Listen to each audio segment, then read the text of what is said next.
Are you one of them जिसने IELTS के 3-4 attempts दे दिए लेकिन बैंड्स नहीं आ रहे? If you are, I got you in this video.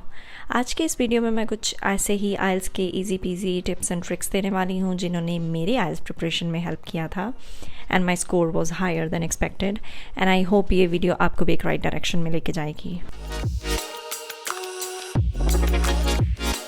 Now we all know that IELTS अब ना ही सिर्फ किसी कंट्री के स्टडी वीज़ा और परमानेंट रेजिडेंसी अप्लाई करने के लिए चाहिए, but in Canada it is required to apply for the post graduate work permit as well, one point which is to opt for pen and paper और computer based exam. मैंने दोनों ही exams दिए हैं and according to my personal experience computer based exam is better. इसके पीछे कुछ reasons हैं तो मैं क्विकली वो बताती हूँ। Number 1 is in listening. मुझे बड़ी दिक्कत होती थी पेन एंड पेपर एग्ज़ाम में to look at the questionnaire and then write answers on the answer sheet. Computer based में you just look at the screen, आप वहाँ आंसर टाइप करते हो, it's like you are listening to the conversation and typing the answers. Reading में आप अपना computer based में highlight कर सकते हो पोटेंशियल आंसर्स को, नोट्स बना सकते हो, but the major part of computer based exam is in writing.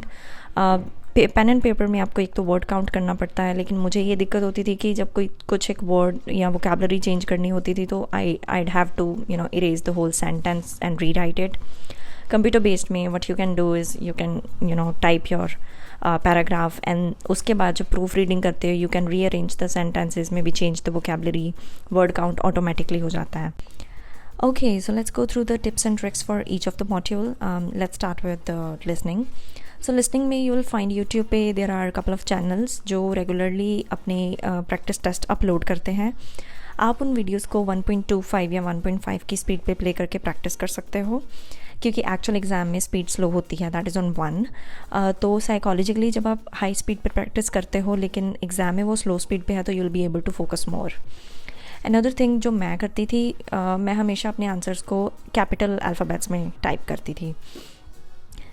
Specially maps में जो मैंने नोट किया, जो आंसर्स हैं वो हमेशा ही वो बोलते हैं कॉन्वर्जेशन में ऑर्डर वाइज। सो अगर आपको A to E for example लिखना है वहाँ पे आंसर, तो वो स्टार्ट करेंगे A से मैप्स में। तो ये मेरे को काफ़ी हेल्प करा था। सो जो कॉन्वर्जेशन है वो रैंडमली वो कुछ नहीं बोल देते। So it start with you will find the answer from A then B C ऐसे। रीडिंग में भी आपको यूट्यूब पे कुछ ऐसे चैनल मिल जाएंगे जो डेली बेसिस पे एकेडमिक और जनरल आइल्स के मटेरियल, प्रैक्टिस मटेरियल को अपलोड करते हैं। आप वहाँ से प्रैक्टिस कर सकते हो। इसमें यू ट्राई टू स्पेंड कम से कम टाइम ऑन सेक्शन 1 एंड 2 क्योंकि वो थोड़े इजी होते हैं। सेक्शन 3 जो है वो कंपैरेटिवली काफ़ी लेंथी होता है और उसमें आपको ज़्यादा टाइम देना होता है। So in any case if you feel like आपको आंसर नहीं मिल रहा है and you are stuck there, don't do that, move on to the next section. और जैसे ही आपको at the end of your reading exam time मिले तो you can go back to that section and वो आप कर सकते हो अटैम्प्ट। रीडिंग में वो वोकैबुलरी के साथ काफ़ी प्ले करते हैं। सो मोस्टली फिलअप्स में वो दूसरी वोकैबुलरी यूज़ करेंगे। वो आप जैसे जैसे प्रैक्टिस करोगे you will be able to see and notice कि कैसे वो होगा। रीडिंग में ऐसा कुछ खास टिप्स नहीं है। इसमें भी जो आंसर्स हैं मैं हमेशा कैपिटल लेटर्स में ही लिखना प्रेफर करती हूँ। Now comes the most important section of IELTS, which is writing.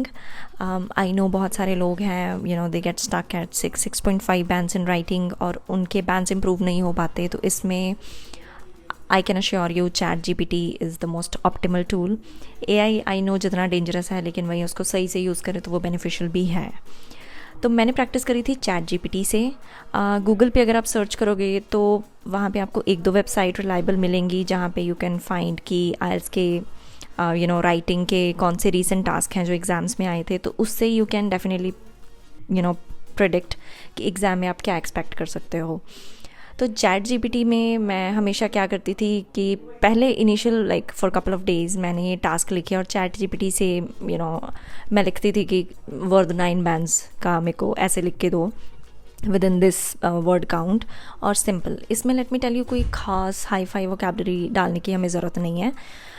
ChatGPT मुझे वर्ड 9 बैंड्स कैसे देता था, उससे आई गॉट एन आइडिया कि मुझे कैसे लिखना है, कैसे अपना टास्क प्रिपेयर करना है। ऐसा कुछ भी नहीं है कि आपका ओपनिंग लाइन होना चाहिए, यही होना चाहिए, मैंने ऐसा कुछ फॉलो नहीं करा। तो जब मैंने देख लिया कि ChatGPT का पैटर्न क्या है, 2-3 एक ही ऐसे को मैं 2-3 तरह से अमेंड करके पूछती थी, उसके बेसिस पे फिर मैंने खुद आइल्स का वो राइटिंग का टास्क लिखने शुरू करे, टाइप करने शुरू करे, सो दैट मेरी टाइपिंग स्पीड भी बढ़े, फिर मैं चैट जीपीटी पे वही पेस्ट करती थी, देन आई आस्क कितने बैंड्स हैं, इसके अकॉर्डिंगली फिर मैं उसको इम्प्रूव करती थी। फिर वही ऐसे को मैं चैट जीपीटी पे लिखती थी कि गिव मी दिस ऐसे रिटन फॉर दी 9 बैंड्स। तो टास्क 2 में यही है कि आपको मेन अपना वैरायटी ऑफ वर्ड्स पे ध्यान रखना है। कोई ऐसे स्पेसिफिक मैंने नहीं फॉलो करा था 70 50 30 ऐसा कोई परसेंटेज, ना ही कोई स्पेसिफिक ओपनिंग लाइन मैंने यूज़ करी थी। हाँ, आपके introduction should be very unique, very attractive. Then paragraphs में आपके वैलिड रीजंस होने चाहिए, उसको स्टेट करने के लिए आपके पास एग्जांपल्स होनी चाहिए। एग्जांपल में कुछ आपको इंटरनेशनल नेशनल डालने की ज़रूरत नहीं है, आप जेनरिक एग्जांपल दे सकते हो जो आप अपनी डेली लाइफ में एक्सपीरियंस करते हो। ऑन द अदर हैंड आप ये भी लिख सकते हो ड्यूरिंग द रिसेंट रिसर्च, आप लिख सकते हो in the recent survey, words like that. Okay, let me tell you, हमें इंडिया में बताया जाता है कि आप हमेशा राइटिंग के टास्क में टास्क 2 अटैम्प्ट करो because that is carrying more weightage. ऐसा कुछ भी नहीं है। You start with your task 1। Task 1 में क्या है, आप एक हिसाब के मेंटली थोड़ा प्रिपेयर हो जाते हो। अगर आप टास्क 2 से शुरू करोगे, आपको पता है ये इंपॉर्टेंट है, इसमें आपको 40 मिनट्स स्पेंड करने, ऐसा कुछ भी नहीं है। यू स्टार्ट विद टास्क 1, उसको आप अच्छे से करो, बहुत अच्छे से। मैंने अपने एग्ज़ाम में आई मेड श्योर कि मेरा टास्क 1 एटलीस्ट, अगर वो वर्ड्स 3 बैंड्स हैं तो उसमें 3 आए, एटलीस्ट 2.5 आए। उसको मैंने बहुत अच्छे से करा। I spend around 25 minutes on that. उसके बाद मैं तब प्रिपेयर हो चुकी थी, मेरा माइंड पूरा रेडी था टास्क 2 करने के लिए। I had like lot of ideas.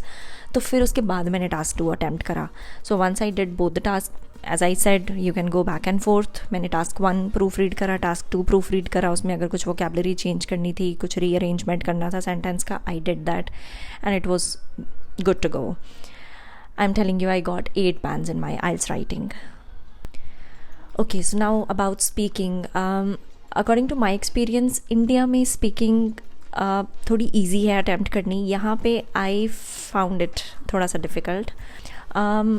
जो वेबसाइट्स मैंने फॉलो करी थी for my writing task, just to get an idea कि किस तरीके के questions आ रहे हैं, same websites I followed for the speaking exam. Trust me guys, मुझे लिटरली वही पूछा गया मेरे क्यू कार्ड में जो मैंने एक दिन पहले प्रिपेयर करा था। It was about I think the YouTube video that you recently saw and what you learn from that, ऐसा था। तो मैंने एक रात पहले ही वही पढ़ा था। मैंने सारे स्पीकिंग के जो थे क्यू कार्ड्स, उसका section 1 and section Q card के बाद वाला फॉलोअप क्वेश्चंस वाला, मैंने सब उसी से देखा था एंड वही आया था मेरे एग्ज़ाम में। तो these websites from my personal experience I am saying कि वो काफ़ी रिलायबल हैं। तो उसमें भी ऐसा है कि आप अपना फ़ोन पे रिकॉर्डिंग करके सुन सकते हो, you can talk to your सेल्फ, खुद ही आंसर्स दे सकते हो अपने आप को।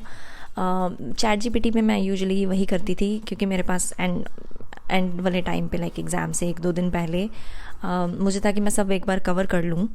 तो मैं चैट जीपीटी पे लिखती थी कि मेरे को 7 बैंड्स या 9 बैंड्स का स्पीकिंग का क्यू कार्ड का आंसर दो, सिंपल ईजी वोकैबुलरी वाला, सो दैट मैं क्लियरली बोल सकूँ। I do not get stuck using the attractive vocabulary. Instead मैं सिंपल उसमें बोलूँ लेकिन समझ आ जाए सुनने वाले को।